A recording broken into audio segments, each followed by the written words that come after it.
Download the Heritage Grove mobile app on the Apple App Store or the Google Play Store. Once you're in the app, click the bottom link titled Register a New Account. Please read the digital banking agreement for using mobile banking and click Accept at the top right of the screen.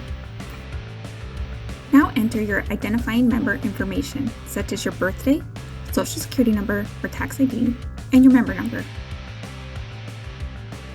Next, you'll enter your username. Please make sure this is something you can remember, as you'll use it every time you log into digital banking. Now choose a phone number to have your temporary password sent to. If you don't have access to the phone numbers listed or can't receive a text message to that number, please call us at 503-588-0211. Once you receive your temporary password, enter it into the temporary password box.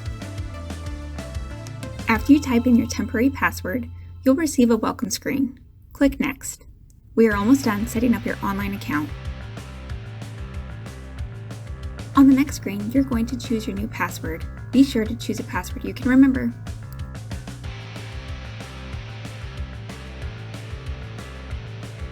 Finally, you'll be brought to a page to confirm your info. Make sure your email and phone number are both correct, click Continue, and begin banking online with Heritage Grove.